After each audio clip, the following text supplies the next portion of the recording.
Hi there, I'm Lauren and welcome back to my YouTube channel Sweet Smiling Soul, where I talk about all things sewing. Today we are working on part 3 of the Doll and Dollhouse Storybook. If you haven't watched part 1 and 2, you can check that out in the Doll and Dollhouse Storybook playlist on my YouTube channel. This Doll and Dollhouse is based on my sewing pattern, which you can purchase from my shop. I will link it in the description below so you can check that out. So far we have worked on the outside of the house, and today we are going to work on the first set of rooms. So the rooms will be the wardrobe and the bedroom. So those two rooms are what we're going to focus on today. And this will be a step-by-step tutorial. However, the more detailed instructions are in the pattern. This is just kind of to give you inspiration and give you a rough guide of where to start and how to put it all together. I might change things up a little bit as I go, just because I find this project to be very creative. You can really decorate as you wish. You can put books inside, you can put plants, you can create a picture for the wall. There's so many different ways you can decorate the dollhouse. So I might get creative today and do something a little bit different, but you will find step-by-step instructions for everything that I do in today's video inside the pattern and tutorial. So let's get started. So here's what we'll need for the next step of the project. So we're working on the bedroom and the wardrobe, which is page 3 and 4 of the dollhouse pattern, and we'll also need the foundation pattern piece. We will need some fabrics and felts. So I've decided on my fabric for this section of the dollhouse. For the wardrobe, I'm going to use these combinations. I've got some green here for some plants. This one has a bookshelf, and I could do that, and that's part of the wardrobe pattern. However, I think today I'm going to put a little picture frame. You can find the picture frame pattern on the living room page, which is page 9. I'm going to add the picture frame where the books are here. I could go ahead and put the books, but I think I just want to make something a little bit different today. But if you decide you want to do the bookshelf, the instructions for that are in the pattern. So I've got my fabrics for the picture frame, then I've got my bedroom fabrics, and this is going to be the pillow, this is going to be the little blanket. For this pattern, you can see I've added like a little bit of doily trim. I think today I might change it up a little bit and add this trim to the top. You don't have to do that step, I just like to do it. I think it makes the bedroom look quite cute, just finishes it off. But you could also add some plants, you could add the books in there. It's totally up to you. There are no strict rules or anything. So get creative with it and decorate as you wish. So I've got my fabrics, I've got some different colored threads, just based on the fabrics that I'm going to be using. Because I'm going to create the picture frame to put in the wardrobe, I'm probably going to use some embroidery thread. I've got pins and needles, I've got standard sewing supplies over here, and I'm also going to need to pick 4 different buttons for the wardrobe. So I haven't decided yet, but I'll do that a little bit later. And obviously a sewing machine, an iron, an ironing board. I've already done this first step and added the interfacing to the main foundational piece, so I can put that aside for now. Now I'm going to cut out my pattern, and then I'm going to cut out my fabric pieces. So all of the materials are listed in the instructions of the pattern, so if I've forgotten anything, it'll all be there.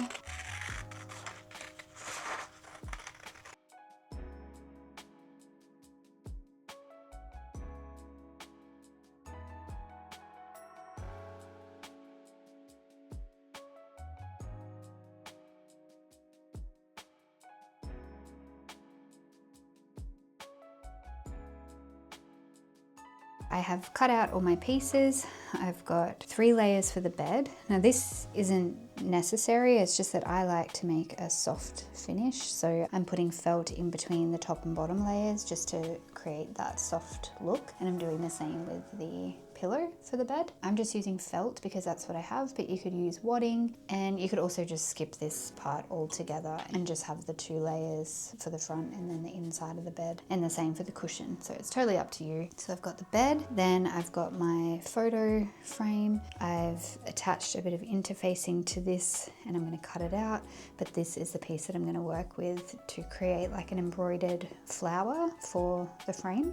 And then I've got my wardrobe, I've got my drawers, dolls. So I've got my 2 layers for the wardrobe because this is going to act like a pocket, same as the bed, so that the doll's clothes can go inside, and for the bed it'll be the doll going inside. And then I've got 2 drawers to add on top. I've selected the buttons that I'll be using for the drawer knobs, so they'll go like that. The only other things that I've still got to do are the leaves for the plants. I'm still not sure exactly what I'm going to do for those or where I'm going to put them, so I will do that later in the project. I'll probably also put this on last because I'm not quite sure yet where I'll place it in the room, so I'll cut it to size when I get to that point. So now we can get started on sewing. So I'm going to start with the bedroom, but it's totally up to you where you want to start. So you might want to work with the wardrobe first and then the bedroom, or vice versa. There's also no rules on which side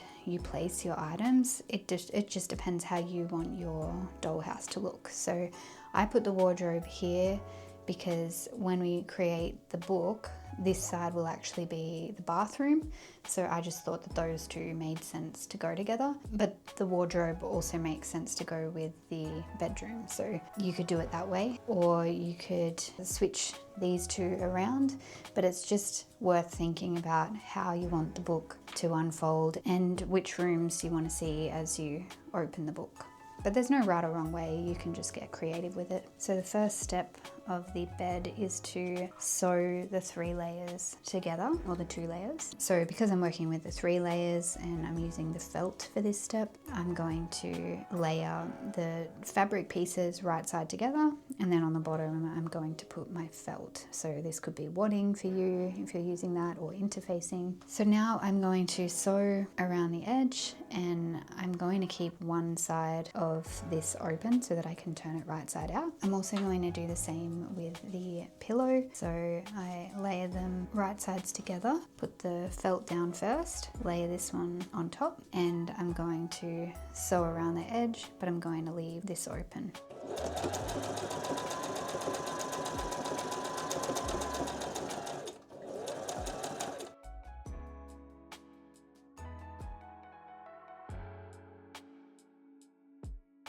So I've sewn my layers together. Now I'm going to trim the corners. This just reduces the bulk when we turn it right side out. I'm going to use a crochet hook to help me turn things right side out. Because we're working with such small pieces, it makes it a little bit easier, and I don't have a turning tool.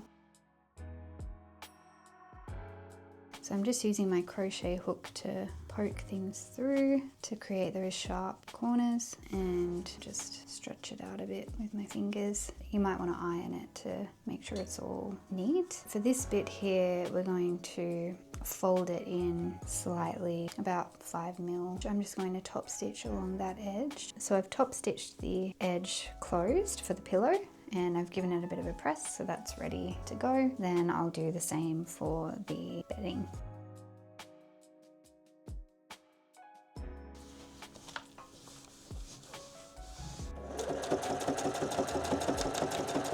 So I've now got my bed and my pillow. So those 2 are ready to attach to the bedroom. I think I'm going to put this aside for now, and I'll attach everything towards the end. What I'm going to focus on now is just getting the furniture ready. So now I'm going to sew the wardrobe together. So I'll put the pieces right side together. I'm going to leave the top of the wardrobe open for turning right side out. So I'll just put a couple of pins there, and now I'm going to sew around the edges and leave the top open. Before I turn this right side out, I'm just going to trim at the corners here to help reduce the bulk. I'm also going to clip into these corners here, and that'll just help make a really neat finish once everything's turned right side out. Now I'm going to turn it right side out, and I'm going to use something pointy. You can use tweezers, or you can use a crochet hook, just something to help you poke the wardrobe legs out.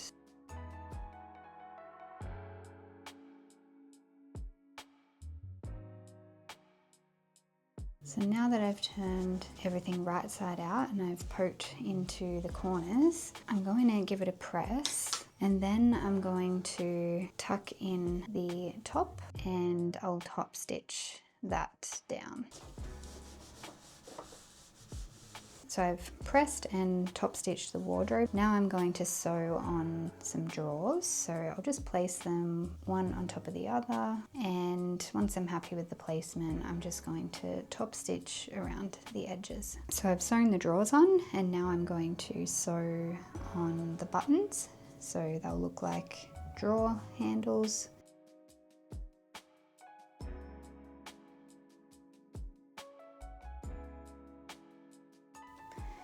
So I've got my drawers ready and I'm going to put that aside. Now I'm going to work on the picture frame. So I'm just going to start by trimming this. I've already attached the interfacing. I will make it a little bit smaller, but I'm just giving myself enough fabric to work with, so it's easy for me to stitch on the little flower. So for the picture frame that I did in the living room, I just stitched a few little stitches with some embroidery thread. So I've got a little purple flower and a green stem. So I think I might do something similar.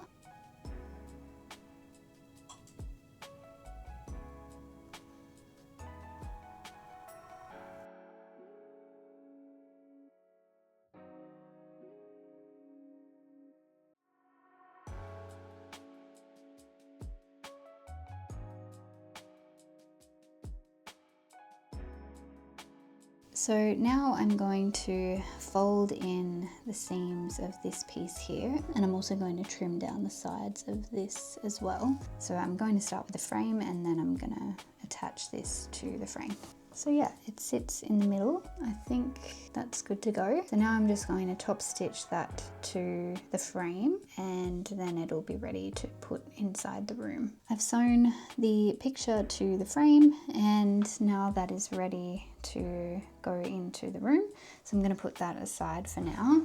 So now we've got our main furniture pieces ready to go. I'm going to start top stitching these down. If we fold this room in half, it kind of just gives us a guide on where to place things. So you can see that this line here, this crease that I've made here is the middle, and we want to make sure that we're putting the wardrobe over to one side and the bed over to the other, but not too close to the edge since we'll be sewing everything together later and we will need this seam allowance. All the measurements on where to place things are inside the PDF instructions, but I'm just going to kind of eyeball this today. So I would say around there is where we need to place the bed and the pillow, and I leave myself enough room to attach some decorative trimming to the top. So I've decided to place some trimming just above the bed and I've cut it down to size. Before I stitch all that down, I will create the plants now that I know what decorations I want in each room. So I have cut out some leaves and I've attached iron-on adhesive to the back. So now I'm going to peel this off and attach it to the bedroom. I've placed everything where I want it to be. So I'm going to top stitch around the edges, leaving the top of the bed open and the top of the wardrobe so that we can put the doll's clothes in the wardrobe and the doll can slide into the bed. So that's what I'm going to do now, and then I'll work on the decorative features.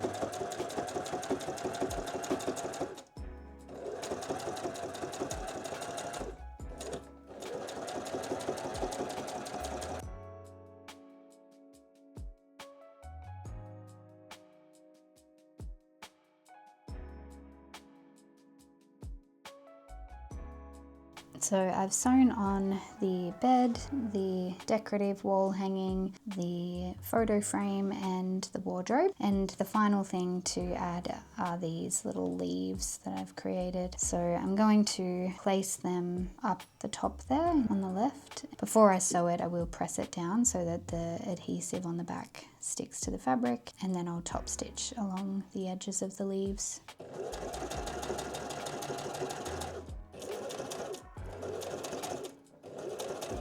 So we have now finished the bedroom and the wardrobe. We have a pocket here where the little dresses can go, and a pocket here where the little doll can go. So I've got a little doll here. Let's check it out. Slide her in there, and we've got the little dress here that can go in the wardrobe. So these rooms will attach to the outside of the house, which we created in the previous video. So if you haven't watched that yet, I'll link it above so you can check that out, and you can see how this part comes together and then follow along for this part. We're not going to attach everything just yet. We're going to create the rest of the rooms first, and then at the end we'll sew it all together and turn it into the Dollhouse Storybook. So let me know what you think of the Dollhouse Storybook so far. Today we made the bedroom and the wardrobe. Last week we made the outside of the house, so that's the front and the back. And before that we started with the doll. So this is the end of part 3 of the Doll and Dollhouse series. So if you haven't watched part 1 and 2, you can go ahead and watch those. I've created a playlist here on YouTube specifically for the Doll and Dollhouse Storybook sewing pattern. And if you're looking for the pattern, you can purchase it from my shop. So I'll link all that below. And if you have any questions, feel free to comment on this video. I hope you've enjoyed watching the process so far, and hopefully you can sew your own very soon. Take care, and I'll talk to you soon.